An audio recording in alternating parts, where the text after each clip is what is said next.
What's up, guys? This is Webby back again for your Monday Night Raw review for January 15th, 2018. We are 1 week away from Raw 25, 2 weeks away from the Royal Rumble, and that will be officially the countdown, the start to the countdown towards WrestleMania, where WWE finally will decide to pick up the ball and start running with it. And speaking of picking up the ball and starting to run with it, all you have to do is look at the monster among men, Braun Strowman, tonight, because he had one monstrous night tonight on Monday Night Raw. We're going to be going over that tonight. The Miz cut an awesome promo tonight as well about what he's done, accomplishments, about he's been the star, the spark of Monday Night Raw, and about the last 6 weeks when he was gone, that spark was missing. We'll be going over that as well. All that, plus Goldberg being the first inductee into the Hall of Fame. All that plus so much more. We're going to be going over on this review. First off, thank you for tuning into the podcast tonight. If you are a subscriber, thank you very much. If you are not a subscriber, go ahead and hit that subscribe button and hit that bell for all notifications.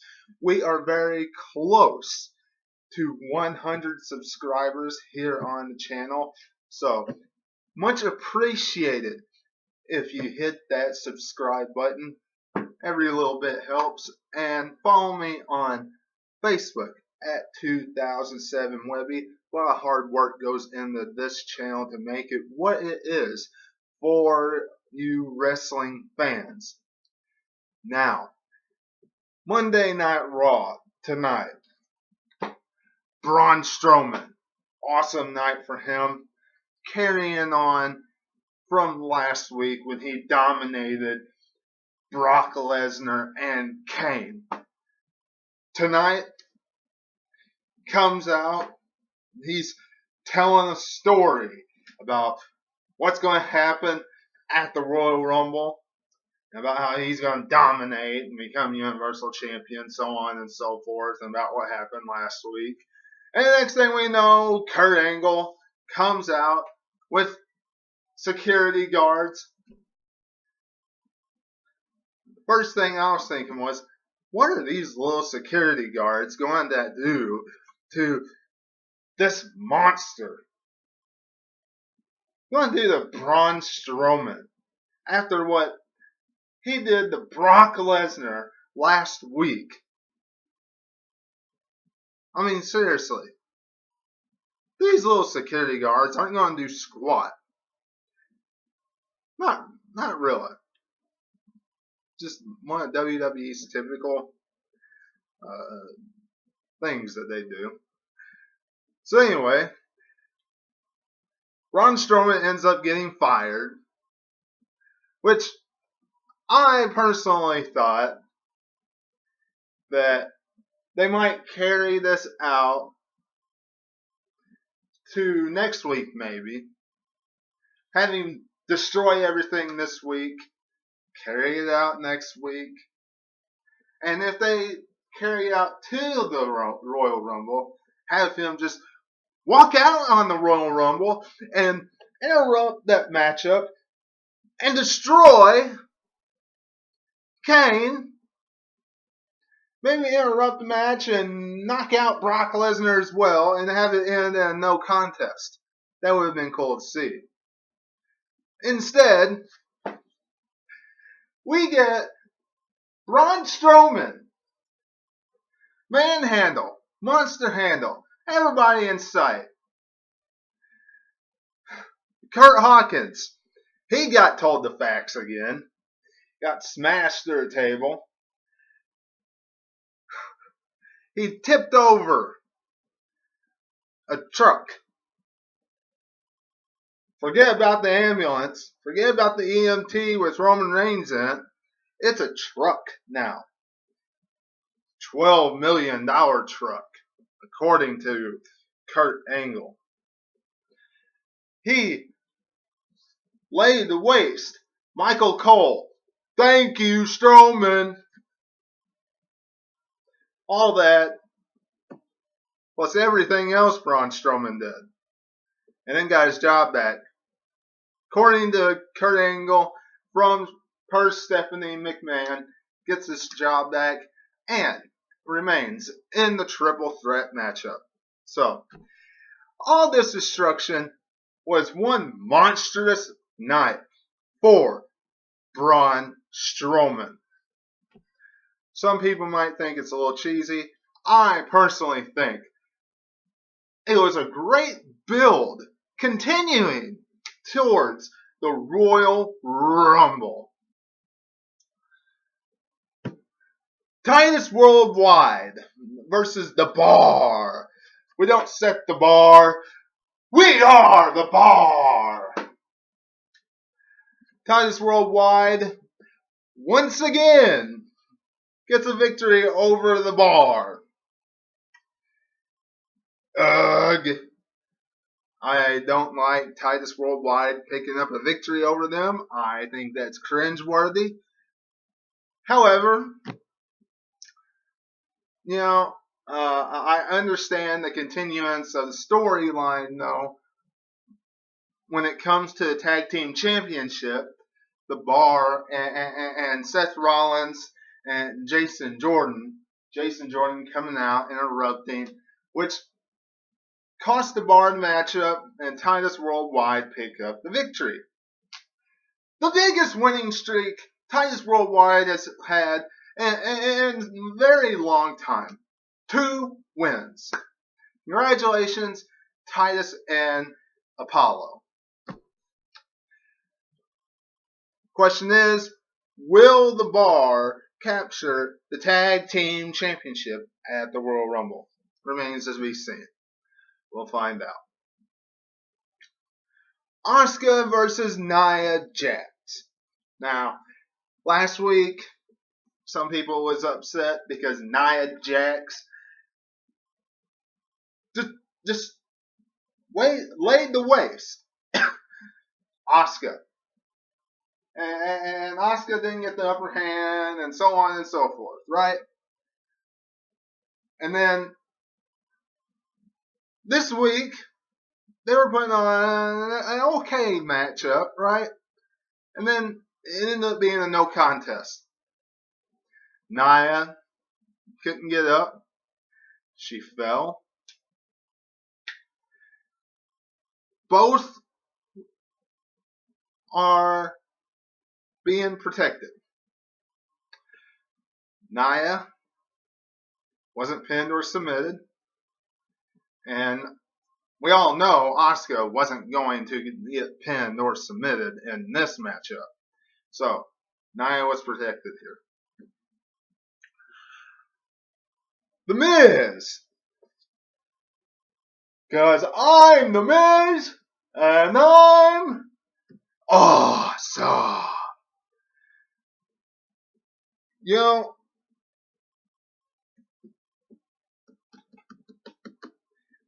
When you think about The Miz, and this is the honest truth, and you think about when he said that he's that spark, right? When he's that spark that keeps Monday Night Raw going, that makes people kind of tune in, gets people excited, right? Sure. Is he the main part? Excuse me. See that part that gets everybody to tune in every single week? not necessarily. But during the show, is it usually exciting? Do we usually always watch it and not get bored? Yes. The Miz does that every single time that he's on the TV. And the 6 weeks that he was gone, and he did not hold that Intercontinental Championship, there was something that was missing. Now, when he held the championship this past time on Raw, did he do as much with it? Of course not. Had Miz TV. But when you look at past times that he held the championship, SmackDown, so on and so forth, with like Dolph Ziggler, that rivalry, great. So, Miz makes a good point when he says that he's that spark that always gets people's attention. And that spark is gone with him not holding that championship and him not being around. Absolutely. The Revival beat some jobbers, and then they cut a great promo stating that they're not in the usual mold of the tag team division. They're not going to put up with the WWE creative team pretty much and have them change them. They're kind of old school, which we already know that. They come off looking and acting of an old school cloth. They really do. Honestly, I want to see the Revival blossom and grow in the tag team division. I really do. None of this keeping them down. I want to see that. I want to see them grow in the tag team division on Raw. Gotta get some new tag teams or more tag teams built up. We don't have enough of them. So they could have a great promo night, and the Revival really needs to move up in the WWE. Mr. Raj versus the Intercontinental Champion Roman Reigns. I really want to care. I really wanted to care about this match. I really wanted to. Very hard to. It's very hard to, and I know it's very hard for anybody to care about this match. Unless you are a Roman Reigns liker. If you're somebody that likes Roman Reigns and you like seeing him win every single week, I'm sure you really enjoyed this matchup. Unfortunately, however, I just can't get behind this. Because Curtis Axel and Bo Dallas stood no chance in this. And if you watch the very end of it, it's a standard ending to a Roman Reigns match. Every single time Roman Reigns has a matchup, that was a standard finish. What we saw tonight.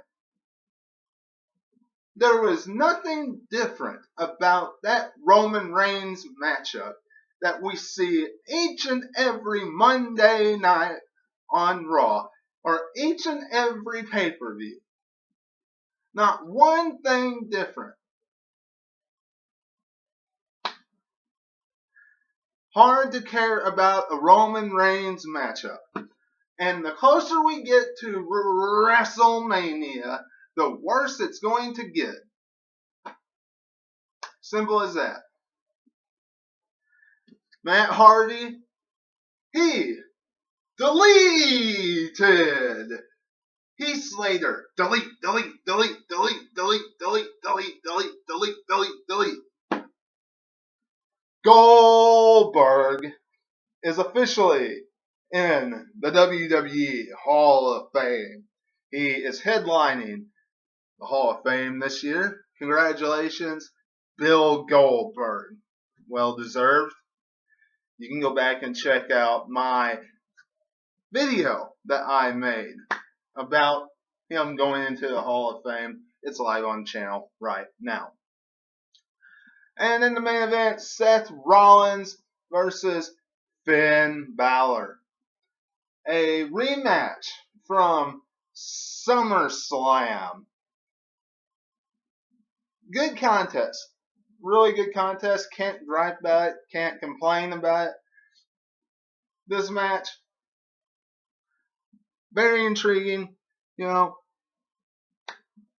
and in the end, finally had some teamwork from Seth Rollins and Jason Jordan.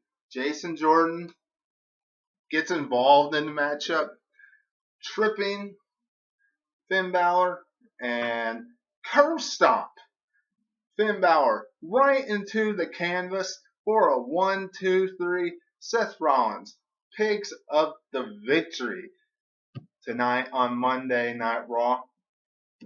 Not bad way to finish this episode of Monday Night Raw. And that was pretty much it. So not a terrible show. It's definitely not something that I'm going to go back over and watch again. The biggest thing that happened tonight was the Braun Strowman incidents that went all throughout most of the first part of the show. If you missed that, I would definitely go back and watch that because that stuff was just great. He definitely had to have had fun on this episode of Raw, just destroying everything in his sight. He had to have had fun doing that tonight. I don't see how he couldn't have had fun. But y'all let me know what you're thinking in the comments below. Don't forget to subscribe and follow me on Facebook at 2007 Webby. And until I see you again, this is Webby, and I'll catch you on the other side. Talk to you.